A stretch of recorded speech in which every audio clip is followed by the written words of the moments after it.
vivi la tua libertà. Un caro saluto. Il tuo primo ricordo a quando risale? C'era gioia e curiosità oppure tristezza e noia?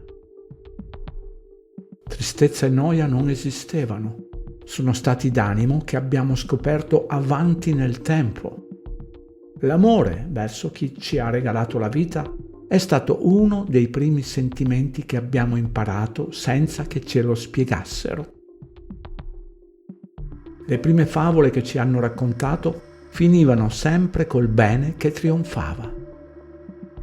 Il credo ci è stato iniettato dai genitori, dalla scuola dell'obbligo. Obbligo, vincolo giuridicamente o moralmente previsto ed imposto in corrispondenza delle norme vigenti all'interno di una collettività o di un ambiente. Significa che tutto quello in cui crediamo è il risultato della collettività che ci ospita e sarebbe diverso in base all'ambiente geografico di dove vive questa collettività, perché ognuna di queste collettività ha norme diverse se non contrapposte in base a dove si trovano. Questo preambolo è per informare che tutti i credo e le idee che hanno formato il nostro essere non sono credo ed idee nostre, ma di altri. Imporre delle norme ai bambini è contro natura. La scuola, se è un obbligo, è contro natura. Vietare di appendersi ad una liana alla scuola dell'infanzia è contro natura. Vietare di dondolare appesi ai rami di un albero è contro natura. Sono i divieti più assurdi che impedisce al fisico dell'essere umano naturale di sviluppare i principali sensi di equilibrio e di rafforzamento muscolare, oltre alla capacità di consolidare la fiducia personale. Cresciamo con le paure e le menzogne. Non toccare il fiore che ti punge! È una frase che ho sentito dire da una mamma al figlio. Cara mamma, era meglio dirgli che il fiore è una creatura viva come noi, che sentiamo male se ci strattonano il braccio. Attenta che cadi, ti fai male! Frasi ripetute quando i piccoli stanno imparando a camminare. Cari genitori, dovreste sapere che in quel periodo i bambini hanno il corpo elastico e, a meno che non si cada da un dirupo, i piccoli si rialzano immediatamente.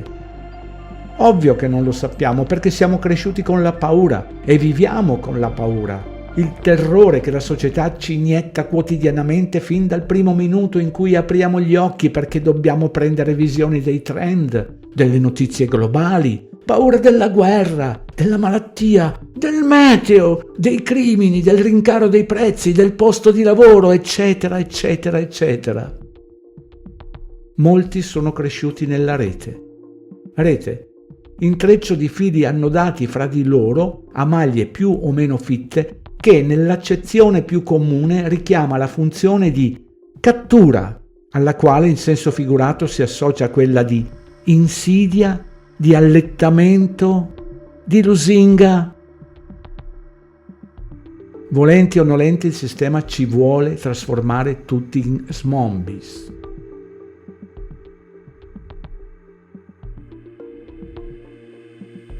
Chi conosce Canal 104 Plus ha scoperto che ci mentono addirittura sul meraviglioso regno piano che ci ospita e sa che tutto è menzogna. Il bene e la giustizia non sono la verità, perché tutti i governi, tutti, agiscono contro l'essere umano. Hanno inventato le religioni per dividere gli esseri umani, come i partiti, le squadre di calcio, i sindacati, le ideologie, le filosofie, le nazioni, eccetera. L'importante è distrarre e fare in modo che disimpariamo lo scopo di vivere in armonia. Il sistema globale ha fatto in modo di vivere in guerra, distanziati per allontanarci dall'aura in grado di unirci. Attraverso il fornito indice alfabetico c'è la possibilità di disimparare quanto ci è stato impartito e di scoprire che anche la storia è stata inventata e che quello che ci hanno impiantato durante l'apprendimento sono costruzioni mentali. Nella rete non si possono pubblicare voci delle ricerche che smantellano queste frodi storiche. Tutto ciò che ci fanno apprendere sono dogmi. Dogma, principio che si accoglie per vero o per giusto senza esame critico o discussione. Questo è il mondo in cui vi fanno vivere. Chi ha visto tutti i video di storia perduta della Terra piana sa che non deve credere a nulla di quello che ci raccontano. Molti mi hanno chiesto cosa dobbiamo fare. Semplice, liberarsi dai social e ricominciare ad usare il telefono per quello che è nato. Dispositivo che, trasformando le vibrazioni acustiche in variazioni di una corrente elettrica e queste ultime di nuovo in suoni, consente la trasmissione della voce. L'uomo si distingue dagli animali per la parola. Tutto il resto sono lusinghe.